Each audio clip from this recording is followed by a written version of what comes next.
ꯑꯣꯟꯊꯣꯛꯅ ꯐꯖꯈ꯭ꯔꯦꯗ ꯕꯣꯕꯣꯛ ꯑꯁꯦꯡꯕꯒꯤ ꯐꯖꯕ꯭ꯔꯣ ꯀꯔꯤꯒꯤ ꯐꯖꯗꯅꯤ ꯐꯖꯩ ꯏꯁꯨꯅ ꯊꯣꯡꯕ ꯆꯥꯛ ꯍꯦꯟꯖꯥꯡꯅ ꯃꯔꯣꯟ ꯑꯃ ꯍꯥꯎꯔꯤꯕ ꯕꯣꯕꯣꯛꯁꯦ ꯀꯟꯗꯨꯅ ꯁꯨꯝ ꯂꯩꯅꯤꯡꯉꯤ ꯅꯈꯣꯏ ꯃꯌꯥꯝꯒꯤ ꯀꯨꯝꯍꯩꯁꯦ ꯌꯦꯡꯅꯤꯡꯉꯤꯕ ꯃꯈꯥ ꯇꯥꯅ ꯄꯨꯡ ꯀꯌꯥ ꯇꯥꯔꯒꯦ ꯍꯧꯖꯤꯛꯁꯦ ꯆꯥꯛ ꯊꯣꯡꯕꯒꯤ ꯃꯇꯝ ꯍꯥꯏꯕ ꯑꯃꯁꯨ ꯅꯥꯏꯗꯕ ꯅꯠꯇꯦ ꯃꯁꯤꯒꯤ ꯍꯅꯨꯕꯤꯁꯤꯒꯤ ꯃꯅꯥꯛꯇꯕꯨ ꯆꯪꯈ꯭ꯔꯗꯤꯅꯦ ꯆꯨꯔꯨ ꯆꯨꯔꯨ ꯅꯩꯗꯅ ꯂꯩꯔꯗꯕꯅꯤ ꯊꯕꯛꯁꯦ ꯂꯣꯏ ꯀꯥꯏꯔꯦꯕꯁꯦ ꯂꯤꯟꯊꯣꯏ ꯆꯥꯛꯁꯦ ꯊꯣꯡꯕ ꯊꯦꯡꯗ꯭ꯔꯤꯕꯣ ꯅꯠꯇꯦ ꯑꯔꯦꯝꯕꯗ ꯃꯇꯝ ꯃꯥꯡꯍꯟꯗꯅ ꯁꯨꯝ ꯂꯩꯔꯤꯁꯦ ꯀꯔꯤꯒꯤꯅꯣꯕ ꯄꯨꯡꯁꯦ ꯌꯧꯈ꯭ꯔꯕꯅꯦ ꯑꯝꯇ ꯂꯥꯛꯑꯣ ꯆꯥꯛꯁꯦ ꯊꯣꯡꯅꯕ ꯇꯧꯁꯦ ꯀꯥꯟꯅꯗꯕꯗꯅꯦ ꯃꯁꯤꯒꯤ ꯍꯅꯨꯕꯤꯁꯤꯒꯤ ꯃꯅꯥꯛꯇꯕꯨ ꯆꯪꯈ꯭ꯔꯗꯤꯅꯦ ꯋꯥꯔꯦꯝ ꯊꯧꯔꯦꯝꯁꯦ ꯑꯗꯨꯝ ꯇꯧꯗꯅ ꯂꯩꯔꯗꯕꯅꯤ ꯍꯩ ꯅꯃꯥꯅ ꯂꯥꯎꯔꯛꯏꯁꯦ ꯅꯪꯉꯣꯟꯗ ꯑꯣꯏꯔꯝꯒꯅꯤ ꯆꯠꯂꯣ ꯆꯠꯂꯣ ꯆꯪꯉꯨꯔꯣ ꯆꯥꯛꯀꯗꯣ ꯊꯣꯡꯗꯣꯛꯎꯔꯣ ꯕꯣꯕꯣꯛꯁꯦ wari sana na bami later dana nangonda kara sabasidanne tabakas loin kaira bagadam tawre chalo hore na muk sarasi chak thong to ro ko bubo tv tharamura ai chak thong to khige aduga hore na muk sajeba tharamgano nakhoi gi tv ga do yengjaningde chungi ba phalli ba mayam do bubo radio taramge chalo thong to ro ima kari henjang thong sige soibum do morok sa tak na lolo aduga ne samput ama phulasi ima bubok se laiho kitang leiba male na khai howe adu chaba ngamgadro soibum do chaba nuai do mandi ahal oiraba hanubi sigi som yengaga leigadro natte ai khoi sina kamai to bano badudi janing na sada batare hanubi sigi som yengaga leiba yaba nate lolo iron bado morok sa na lolo samput ama phulu samput tu mai na jajasni hoi ma ima chak to bo linthoi chak thong dribo kari hinjang thong doi no ba nga khar lerk pani nga se tawra sa china tamo sak pudi thong ba hoda ngai da kaisu kuiroi phalang loi chalake akhoi mana soibum iro loye yam phare nga do phajana tawragi aboki phajaba ma hapige nga je sema bani ai sema yam tallena aboki matum phajabam yawrokpani aina khwaidi sawba ma ka alakpani phajana tawbiu aboki maruga do khara ma thokpiu ko ai amtei ro thogi as amuk changi ene chakhumang sida ima kaidobno chakhumang je changai sibo kari haininge ba ibemza chak to bu loidribro isa si nuaite guli amata chasan ge thobani chak to loirabadi khara thidor o haige tobani da chak to bu loidribro ho ima chak to loiradi kaura ani nga saina loidabagi ne kauraktrido salom da phamuso kari nu khangde ba aina khangna kaurak toi leire chak to loibaga yam ngai ngamdrabo kari nu khangde mi ikade khatladana kyam lama ge chak to ima phamuro chalo ai kaurak ke ba loibaga tum kaurak toi leire ba natro hekta changakani ba lambagi natte da isa si nungai to basidane guli chasan ge to bani chak cha da chabado nungai te na to bani da hoi loibaga kaurak ko hoi kaurak ke chalo amta phamuso aboki nga sidi onthong na hawrani da tunghan bise phajana lire abok to soibum iron ba chadrasu nga siga chaba yarani ibungo na ngasai leirakpada khwaidigi sauba nga dura oh mane ima aboki ne na tamona khwaidi sauba ma ka ale na haibani sigise abok ta hapirage phajana tawrabani abok to guli sage su hairangum dawbani samput siga nga sigoina hapage soibum haparoi ge ma amta piruki hai ngai ko kai dawragi ma aduk chawba aduk liba hawkhraba nga do nabuk ta hapsan doidi karigino he makok to hapkho mallaga maina chajasani madine yamsu sadabani pamuye ba lemaga hundokbodo mana arembado khoina chaba yabas nate adu hawkhra no bima makok to yadum hawkhro thum kharaga ne चंपुतुगा हाख्रो इमा मकोक्सिदी मतोंग यामना याउदिये लुखमदा खितंखक नप्पसिरो सिदे कमाय सादोइबा अबुक तो हेंजांग सु याउद्रेना तौबनेबा मसिगी मौ मचासे हिकपा सिंगदोरी आइना हाइसे नुसीदबगी नते अहलदने ngate ngano pizabase phatte ngathi phai hainaribani adunani makok toina hakro mallaga main chajanni achaubodo thamamo achaubodo aingon doina hapo o ahalda nga achauba hapase ngathi phaina boire hoima nga makok se dum hapage adudi ngathi phai doribani aduna yam henjin hapsan ba ya ponte se ima wa haige hayeng imana ne satho khotho khrachune naboki jahidang se khangjello nga makok natraga mamai hapkadaba mamai haiba sisune yam sawba mamai nate khachi khak yawba matong khachi khak yawba do adu hapkadaba maramdi moise yam pizaba yade na aduri bani ne aduna mamai ga makok se ahal gi saru ohen gadaba khangi ko chalo piruro abo sakse table la thamabane sari ngai da chatho soibum irolena soibum dudi hapaktrabane abok to laihau kharkhalai haibaduda isuna thongi ba kari mathel no ne nangna iboki ne na pore isibo abo torobo champut amaga nga atauba amaga ne aina ne aboki ne na nga achoba mane krem lamga tawre bako imana ne hapuranu nga thi phairani na ne nga maku hapona hapai ne bo nga makok sardi matong yamna sadredana aduna nga makok se oina hapaba namana nga makok se oina hapona hapiba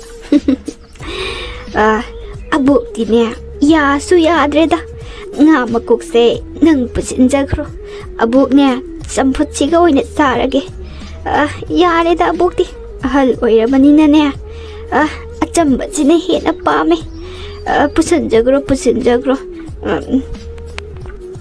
abo nang sawi ro aina di nga chobado abo kine na tawi ne thamona su abo kine na nga chobado thawai na khalai ne ba abo nga makok hapagi sawi ra ba ai di khongde imana nga thi phai ne haibadu da makko oina hapo haibadu gi hapane ba abo ai matong naruge hai angau bisidi abok na hairi se sauraga haiba natte namana hairi do chumkhraba ahal oira dine ngate ngano chaba yade ngathi phaiga dori bani abok na naradi nakhoi wani dana adugi hairi bani ne chalo makok se pusin jakro abok chauraga haiba natte ko nusi khreda isu se chalo namana haiba illu aine champut chiga charaga guli jasalage chango nga makok se pusin jakro o abo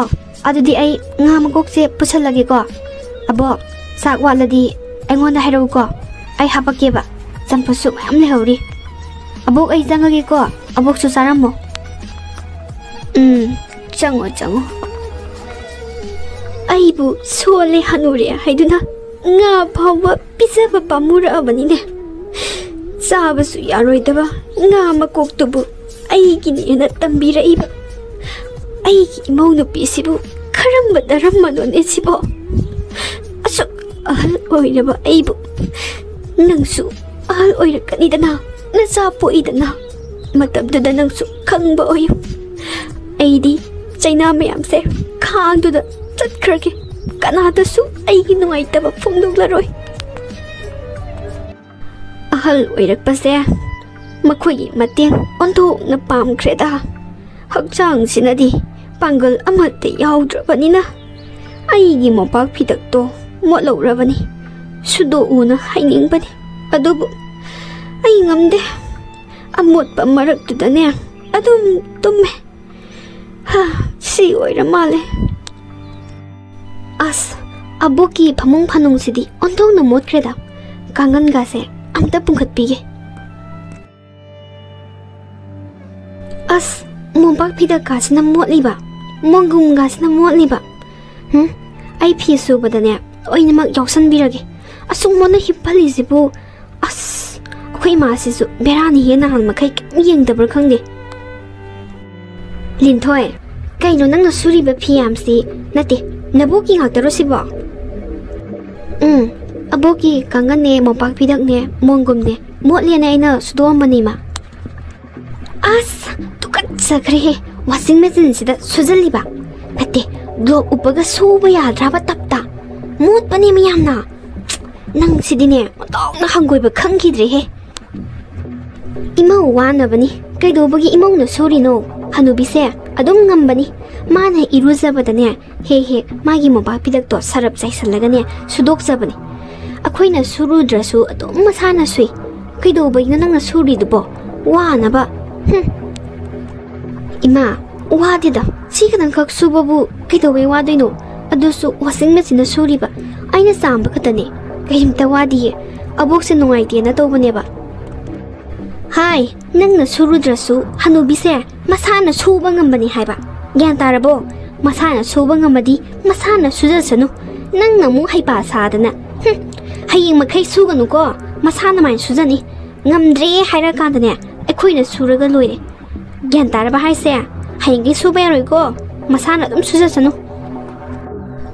Yumthang na leirabanina manempo gasina mamau nupida ngangi se loini hek taida.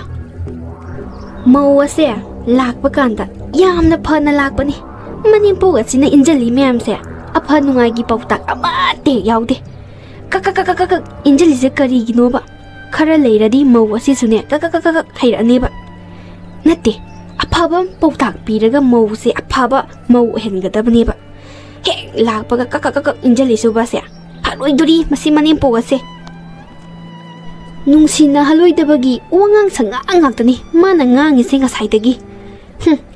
Nungsi ba phajaba wahi wata na pautak pirabadi aphaba oidauba. Karaidagi phattaba sum ngangaga le. Nungsina roidana ba na dum sillaga le. Masagi makhongda singjang na yansinjabagumbani. Tawro noya thokpa aigi imaudadi ne phajaba pautak ni aina pidurise. Ngasi bauda aingonda takchika siju kaide. Aina su makhoida taksi kasi kaide imau nupi ni haidana ne se imau nate ichane na khallaga loinari bani bobo nangi ka do jangbada ne yungsa manam namena kangan su mobak pidak su mongum su ai loi sudo ma bani bobo is ondo na nungai eda isu na sudo iba nungai re he bobo se mo labani ne yamna marak ta hek su bani handakti bubukse ngamdraba adunani phare isuna subiraba ko nungsi kreda ado bobo akhoi mana haibada bubukse phi suba ngamme phi suba ngambadina sujasano sugano na engoda chairiba adubo nang suba ngamdrakanda hairu ko suba ngamabudi adum suba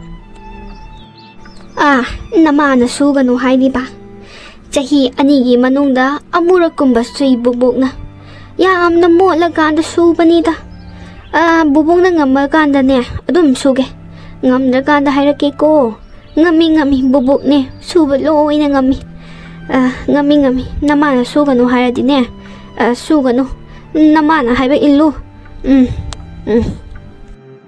ba ngamdraganda di ai loi subidoine ado ai sa thangkatlugi sa thakseba kaya da patkidriba imang nupi no yengune se aigi phamung phanungi phiron suba phauba hek saiba ngamida ko nang se nang heni hemalabani nang kaisu khangjadriba mau maza se nang loi ni semtuida asu phagraba isu nupi se nang na loi namak phala loi do gi tawre ne lakpada mangai di nang su de nong mani phangakani he nang su ahan oirakani dana Bo, aina lambi halakpada tan leirakpane tan jase. Ai dress isu amta hongukige. Uphul nga tangaire. Ha, tan leirei haiba. Phare. Abok se ngasaidagi kaino ma chaningaga leiramibani. Phare. Hongtoro phirondo chado punna hek thasi. Chalo. Ima, tabona leirei batan se amawale. Sidi ahum khatane. Aidi mari subrana khalaga kamai tawne amma wale ima abuka aiga tangkai yanarage Hai, pirunu, chathô. Sadabani, hanubi se maya yadedane. Adum hundu thamamgani. Adu sarupdi pirunu. Sadudang piramo. Asaputo pirunu. Nang chathô. Ima, abukpu tan chaba ngamdabrane. Ho ngamdabane. Mayado happy ni. Nang dilhungak ta ngairibani na kaim khangamoy. Ima dine se sahi nipu hena leminarabani. Aduna ne ima na khangbagini haise. Pizaruano. Sakaisu juzaroi. Nang chathoi bema. Ima, hape tangdi hanguge. Abok tan birakena. Kanan khangni sage na hairadi amung nuaiteba. Hai, piraura hanguradi ne piro haidoiba. Aduga ne sabradi saroidoiba. Khangaba hanguno haibane. Nang zabum thokpado tumsaw. Hanguno. Kaisu zaroi nang chatho yare. Oh, hoi ma. Adi ai chathoge. Karino ne isu na tan leira I hairaga hojik phabu puthoraktisibo. Chari nga chaina puthorame. Tan do ngai bani puthorakte da. Pung ama helamani. Kaw khraba jala. Kaino matangdi chaning khreda ko aibo. Pukse ihang hangida. Ahan oirakpase pungning yamna nungsireida. Makoi pabungdo leiramadi ne awa nungaise kharasu share tawrangadabani. Aigini haibadane wari sananaba kanasu leite. Sima chaningi sima tawningi haibasu.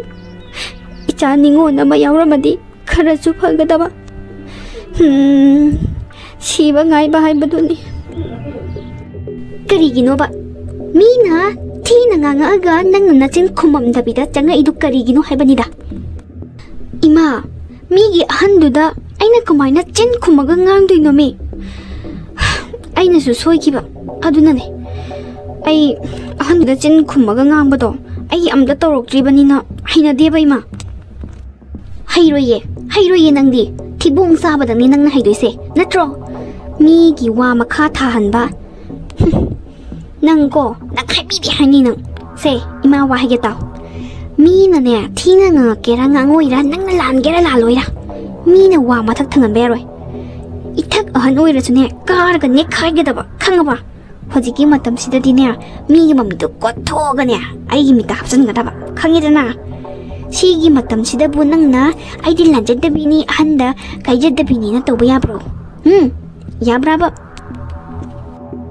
Itak thongba oigera oiroira nupa oigera nupi oigera ngamnanaba khanagadamne kinanabane sigumba wagang sangdo sizinagadaba na kya to segaige na thabakte iram phatke sigumba sizinagadaba kupang thajangi gumba khangaba sigumba je sizinardi minane kibani ne he gyan tawne moini ne oiradi he aphabi oigadaba minane ijat sanman tawnaba khangaba apangjidi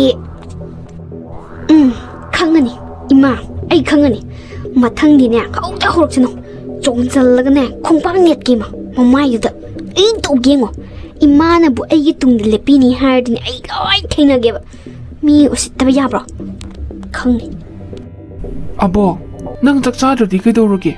Chakchadrodi noma gi sum sonjalani. Ai sune thabak chatlukige. Aina horin halakpada aboki vitamin ama lerakpa yabra yenge. Abo, sasanaba tawko chadradi sonkineba. Abo ai chatlukige ko. Hoi chaluro phajana chaluko isase chaning thakningba amata phaude moinadi ne sauriba chakchadi haidun ai chaningba amata phaude ima abukto chau thau haibasu phajana yade abuki nga khitang lebisira ima hai karigi nga leidoino hanagi nga mayam leidudi aduga tawraga maina chajasani hanagi nga dudi tin jangabanina manamsu kitang name abukto hainadaba male aduna taba ngamugumba leiraga phomlawgumba pijasiraba ima abukse masa sum sodangrane ba hai mathibongdo chaningdadana tawrini migi chaningdaba potuda ekhoina ahawbanina pijaraga chagadro lamdabagi sadrini pijaruno chaninga kan main chajasani sau kholona themu khara maina chajasani ꯀꯔꯥꯏꯗꯒꯤꯅꯣ ꯅꯤꯡꯉꯥꯏ ꯅꯤꯡꯉꯥꯏ ꯀꯤꯔꯤꯅꯤ ꯀꯥꯏꯅ ꯍꯅꯨ ꯊꯪꯁꯤꯗꯅꯦ ꯆꯥꯗ꯭ꯔꯒ ꯀꯃꯥꯏꯅ ꯇꯣꯛꯆꯅꯤ ꯃꯊꯤꯕꯣꯡꯗꯣ ꯑꯁ ꯃꯃꯧ ꯅꯨꯄꯤꯒꯤ ꯃꯤꯅꯨꯡꯁꯤ ꯐꯪꯗ꯭ꯔꯕ ꯑꯍꯜ ꯑꯁꯤ ꯀꯨꯏꯅ ꯁꯥꯡꯅ ꯍꯤꯡꯕꯁꯨ ꯃꯍꯥꯛꯅ ꯄꯥꯝꯂꯝꯗꯦ ꯑꯗꯨꯕꯨ ꯏꯁꯣꯔꯒꯤ ꯄꯨꯟꯁꯤ ꯆꯪꯖꯜꯂꯣꯏꯗꯨꯅ ꯏꯁꯣꯔꯒꯤ ꯈꯨꯌꯥꯈꯥꯗ ꯆꯪꯈꯤꯔꯝꯃꯤ ꯍꯥꯏꯕꯗꯤ ꯃꯍꯥꯛꯀꯤ ꯄꯨꯟꯁꯤ ꯂꯣꯏꯗꯨꯅ ꯇꯥꯏꯕꯪꯄꯥꯟ ꯑꯁꯤꯕꯨ ꯊꯥꯗꯣꯛꯇꯨꯅ ꯆꯠꯈꯤꯔꯝꯃꯤ ꯃꯍꯥꯛꯅ ꯆꯠꯈ꯭ꯔꯕ ꯃꯇꯨꯡꯗ ꯆꯍꯤ 10ꯒꯤ ꯃꯇꯨꯡꯗ ꯏꯕꯦꯆꯥꯁꯨ ꯑꯍꯜ ꯑꯣꯏꯔꯛꯂꯝꯃꯤ ꯃꯃꯥꯡꯉꯩꯗ ꯃꯍꯥꯛꯀꯤ ꯃꯅꯦꯝꯄꯣꯛꯇ ꯑꯣꯠꯄ ꯅꯩꯕ ꯇꯧꯈꯤꯕ ꯑꯗꯨꯒꯨꯝꯅ ꯃꯍꯥꯛꯀꯤ ꯃꯃꯧ ꯅꯨꯄꯤ ꯂꯤꯟꯊꯣꯏꯅꯁꯨ ꯃꯍꯥꯛꯄꯨ ꯑꯣꯠꯄ ꯍꯧꯔꯛꯂꯝꯃꯤ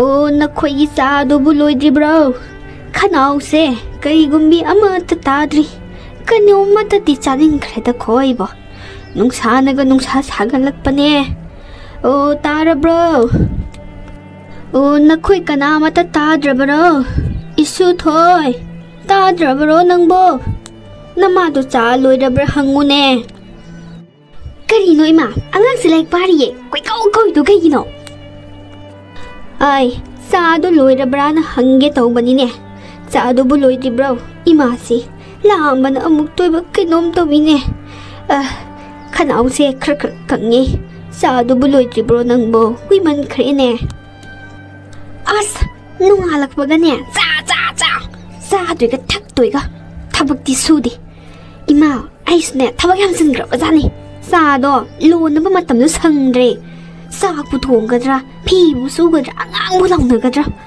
ꯏꯃꯥ ꯆꯥꯛ ꯆꯥꯔꯤꯗꯨꯅ ꯌꯥꯔꯣ ꯀꯩꯗꯧꯔꯒꯦ ꯀꯩꯗꯧꯕꯒꯤ ꯆꯥꯅꯣ ꯏꯃꯥꯗꯤ ꯊꯕꯛ ꯋꯥꯅ ꯁꯨꯕꯁꯨ ꯅꯠꯇꯦ ꯆꯥꯗꯣ ꯊꯛꯇ꯭ꯔꯁꯨ ꯀꯩꯁꯨ ꯀꯥꯏꯗꯦ ꯍꯥꯏꯕꯅꯤꯗ ꯑꯀꯟꯕ ꯑꯩꯈꯣꯏꯕꯨꯛꯇ ꯊꯛꯇ꯭ꯔꯀꯥꯟꯁꯤꯗ ꯆꯥꯛ ꯑꯣꯏꯅ ꯆꯥꯔꯣ ꯆꯥꯛ ꯂꯣꯏꯗꯣꯔꯕꯅꯤ ꯍꯣ ꯐꯔꯦ ꯐꯔꯦ ꯏꯃꯥ ꯆꯥꯛꯇꯣ ꯉꯥꯏꯔꯒꯦ ꯆꯨꯝꯃꯤ ꯏꯃꯧꯅ ꯍꯥꯏꯕ ꯏꯃꯥꯗꯤꯅꯦ ꯀꯔꯤꯁꯨ ꯉꯝꯗ꯭ꯔꯦ ꯅꯈꯣꯏꯅ ꯄꯤꯖꯕ ꯈꯔꯗꯣ ꯑꯗꯨꯅꯤ ꯏꯃꯥꯅ ꯄꯦꯜꯂꯤꯕꯁꯦ ꯆꯠꯂꯣ ꯂꯣꯏꯁꯤꯟꯖꯔꯨꯔꯣ ꯃꯥ ꯑꯩꯅ ꯍꯣꯔꯦꯟ ꯁ꯭ꯀꯨꯜ ꯍꯜꯂꯛꯑꯒ ꯆꯔꯥ ꯋꯥꯅꯕ ꯆꯥꯛꯇꯣ ꯈꯔ ꯌꯥꯝ ꯈꯥꯛꯑꯝꯃꯨꯀꯣ ꯑꯩ ꯄꯨꯛ ꯊꯟꯗꯦꯕ ꯈꯥꯛꯇꯣꯛꯑꯒ ꯂꯣꯏꯔꯦꯗꯅ ꯏꯆꯥꯒꯤꯕꯨ ꯀꯩꯅꯣ ꯈꯥꯛꯀꯦ ꯑꯗꯣ 어자나 따고 빨아도 무는 따오고 왜 nga지 mama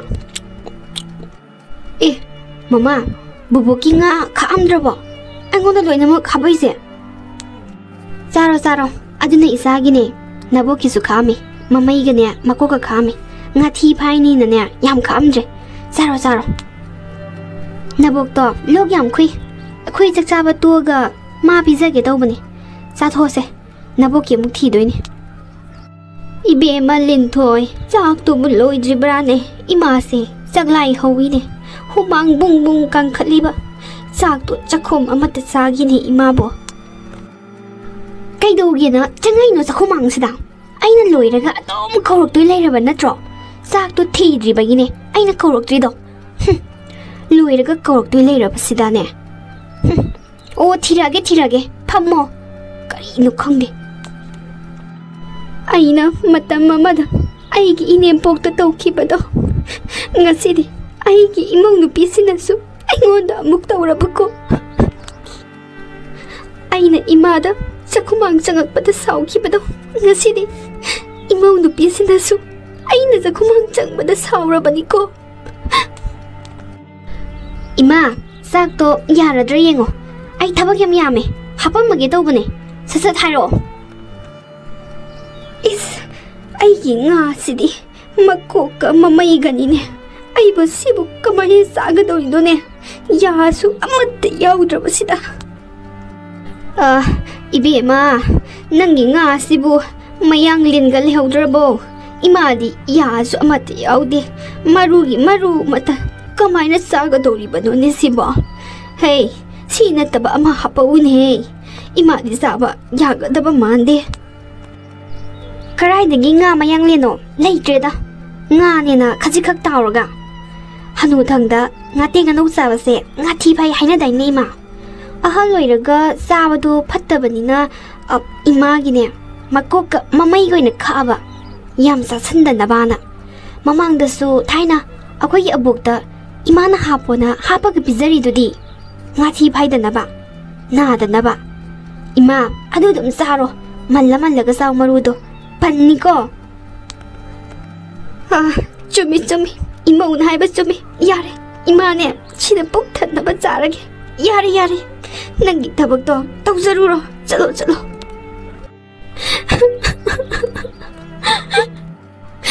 aine hek poksaba isagi imauna niko ngasi ai pokhamda nga makukka mamaiga happy base antokna so minungsi laikidre da ko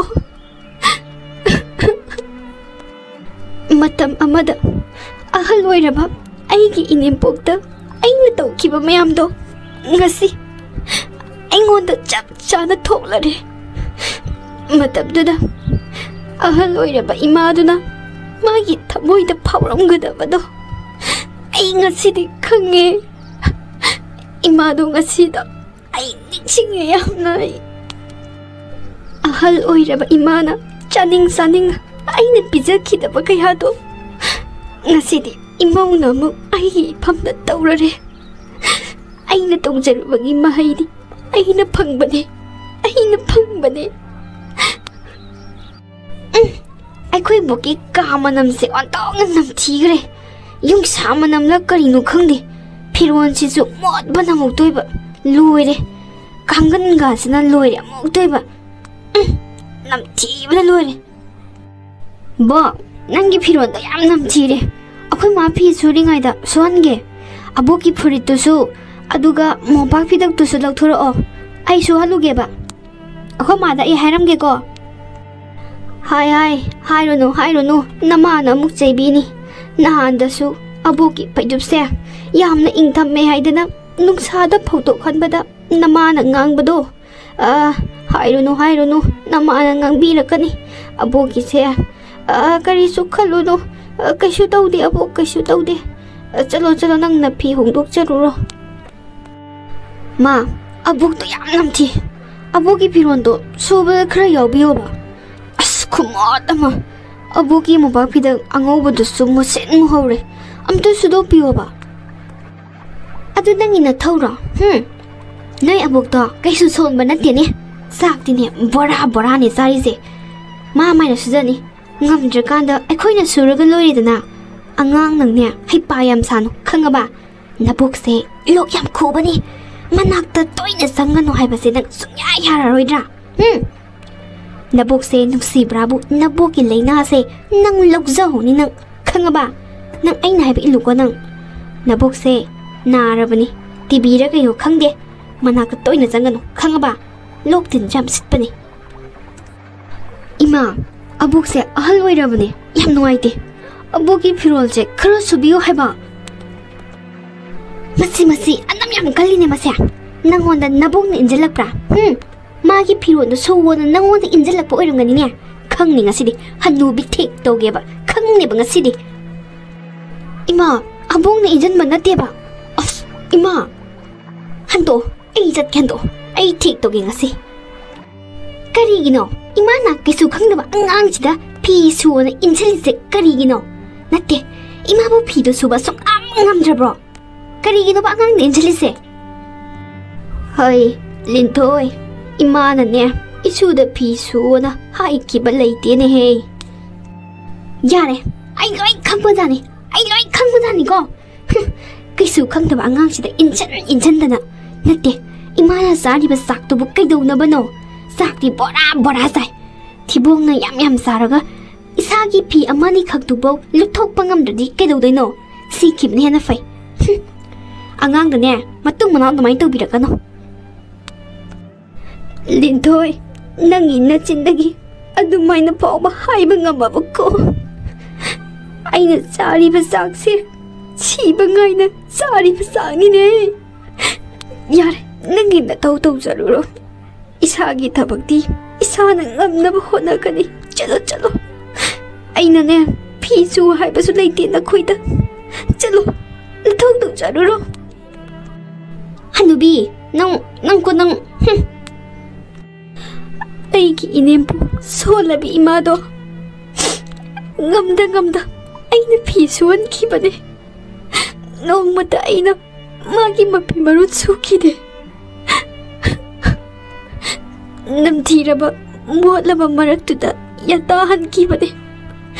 Madugi Mahei aina ngasi phangiba. Aisu ngasidi namthiraba kanungsida motlaba phiron-sida aisu ngasidi yataduna leiriye. Aina Tharubagi Mahei aina phangjabane. Aigi imose ahanba lakpada icham chamna lakhibane. Aina phattaba kaya ama kamsinduna phattaba olankibane. Mane aina aigi imaubu hu pambi oina thakibane. Ngasidi hu pambi ado Mahei yale. Aina Tharubagi Mahei aina chaba phange. Aina tharubane hu pambi oina aigi imaubu. Ngasidi ai Mahei yale. Ai Mahei yale. Aina tawbagi Mahei aina phangbane. Ai chap chana phangbai. Matamduda aina aigi imaubu Minungsi tambiramlabadi aibusu mahakna Minungsi laina loinabiramgadabane. Aigi seba matoloma tawrumgadabane. Adubu aina takpikide tampikide. Phattaba nattaba Minungsi yaudaba ngakta tampirubana. Ngasidi aibusu mahakna Minungsi laitana loinabiri. Maya khangjalo. Minungsi laina isa imau loinarabadi nahakna ahal oiraba matamdasu Minungsi laina makhoina loinabirakani. Matolomna Dharma laina siba ngamgani. Maya mase khangjanbiyo. Aidongna kapna wana siba ngainingdrabadi Minungsi selu Dharma layo changna sarga kagani. Isa imaugi sebatana matolomna nungaina nang thawai thagani. Mase kaubigano mayam kaubigano. Adongi thamoida wari asina karinoma soidana hairamgani. Thamoigi warol adu comment soidana maki phongdokpiramu.